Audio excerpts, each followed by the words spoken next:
April 1917. The United States begins its involvement in World War I. President Woodrow Wilson asked Congress to send United States troops to Europe, and just days later, Congress passed the declaration of war against Germany. What ensued can be described as one of the most horrific and deadly wars in the 20th century. Hundreds of Wakefield and surrounding community residents were sent to fight in the war, while others helped with the war efforts back home.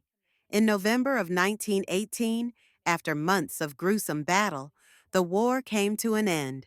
Following the return of these soldiers, the City Commission of Wakefield, comprised of Mayor Alvin Rummel, Frank Hook, William Hornibrook, William Hart, and Herman Strow, worked together to brainstorm a dedicated memorial for those that fought in the war, to keep the memory of their sacrifices alive for generations to come. Ideas for a park and a monument were discussed, but they didn't seem to follow the wish to keep the sacrifice and hardships of the war alive. Eventually, it was settled that a community building would be built in honor of the soldiers. In 1920, the City Commission, the Herbst and Kinley Company, and the Alvinson Construction Company worked together to create a plan for the Wakefield Memorial Community Building. Concept paintings for the building were produced, and official groundbreaking began in 1921. The estimated cost for the building itself was $8,495, not including furnishing and landscaping. In March of 1923, the doors were opened to the public with a final total for the building totaling in at just shy of $400,000.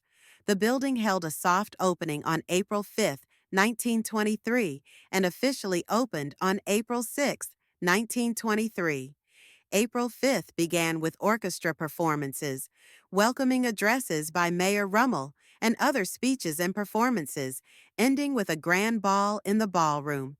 April 6th featured an entire day of events, beginning with an orchestra performance, welcoming addresses and speeches, and a performance of The Glorious Girl, a stage performance in the theater. Other introductions included the dedication of the American Legion Giroux Post No. 11 and the Wakefield Women's Club, who occupied the building's meeting rooms. With those introduction events, the Wakefield Memorial Community Building was born and was officially open to the public. The building itself was a large, intricately decorated brick and limestone building that faced the shores of Sunday Lake. It featured two entrances, one on the north side and one on the south side. The north entrance featured a large portico with a main and upper level entrance, while the south entrance featured a decorative entrance with a large window. The building featured the American Legion headquarters, a large auditorium called the Wakefield Theater that had seating for 1,100 people, a gymnasium, a large banquet and dance hall with kitchen equipment, an Olympic-sized swimming pool, public restrooms, showers, meeting and club rooms, and smoking rooms. Outside the building, a large fish pond was built by Oscar B. Mackey and contained 5 large sturgeons.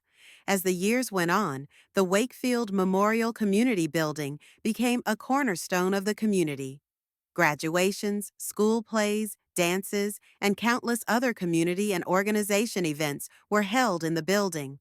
In 1935, the women's restroom and men's smoking room were renovated to become the Wakefield Public Library. In 1945, a new bar and headquarters were built in the basement for the American Legion Giroux Post No. 11, with a new entrance being added onto the building's west side. As the decades continued, Wakefield's economy began to struggle. With multiple of the iron ore mines closing due to rising costs, the economy began to collapse on itself. As the city of Wakefield looked to cut costs in an unpredictable economy, the Memorial Community Building was at the chopping block. It was determined that the city could not afford to keep the building operating, and on July 1st of 1961, the building was closed. Plans for moving the Women's Club and the American Legion organizations were discussed, moving to the City Hall and a new building on River Street, respectively. The building sat abandoned for a short amount of time, with the city hoping that someone would step up to buy the building and find a new use for it. In 1964, the Northern States Realty Fund was visiting Wakefield and noticed the abandoned building, and they took the opportunity to draw up a plan for the building. The City Council met with the Northern States Realty Fund, and it was voted in a heated vote to sell the building for the sum of $500. While some council members were excited about the new development, others felt that selling the building for such a small price was wrong. However, the sale was approved, and the Northern States Realty became the owners of the former Memorial Community Building. After some work was done on the building, the Wakefield Motor Lodge and the Big Wheel Supper Club were opened to the public later in 1964. Under their renovations, the ballrooms and meeting rooms on the first and second floors were split up into guest rooms, with the Women's Club room remaining the same, except for paint and furniture changes. Future plans included turning the former library into a cafe and ski shop. An addition was built onto the north side of the building, lining the north wall of the theater. This addition included more hotel rooms.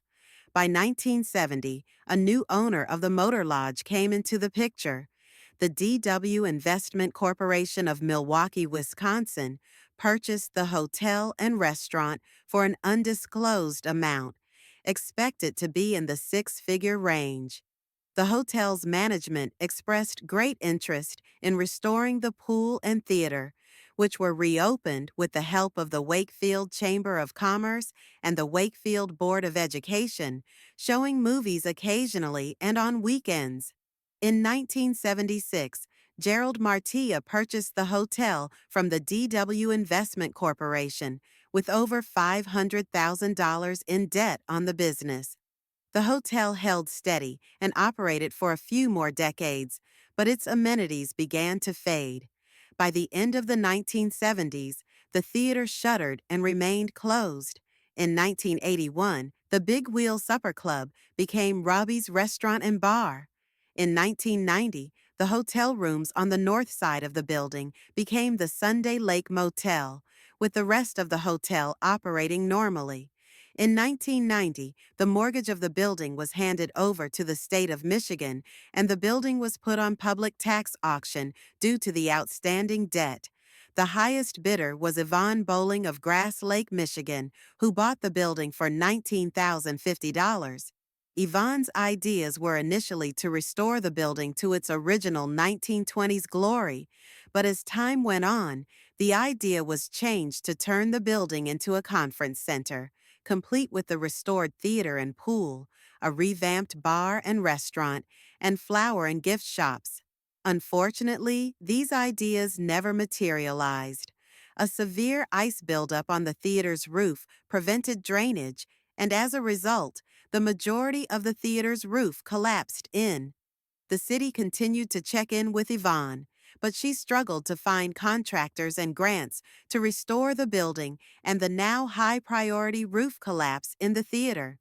As a way to help raise needed funds for the restoration and rebuilding of the roof, Yvonne suggested renting out the main building as office spaces. However, it was determined by the city's building inspector that the building was unsafe for human occupancy, and it was voted to condemn the building after 30 days. An agreement was reached between Yvonne, her father, and the city to give her an additional 90 days to show significant improvement on the building. In the summer of 1996, Yvonne was contacted but did not respond. A 30-day notice was given for the building's condemnation.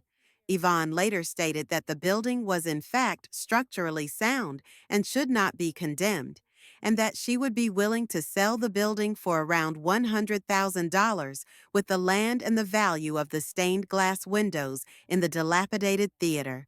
No sales took place. Well into the early 2000s, no improvements were made on the building. Yvonne was contacted again, but she appeared to have abandoned the restoration projects. On January 31st, 2002, the City Council met again regarding the countless unsuccessful attempts to contact Yvonne.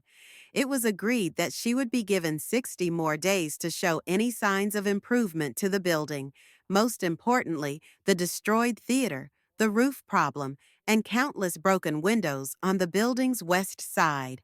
In July of 2003, Marvin Sumi, a graduate of Wakefield High School, bought the abandoned building with plans to restore it to its original 1920s glory and to move the various organizations, library, and the city offices into the building. Marvin was also dedicated to restoring the theater and holding events like school plays and graduation ceremonies in the building again. The beginning amount for the restoration project was a $5 million agreement with the City of Wakefield for its full restoration, including the demolition of the hotel room additions on the building's north side.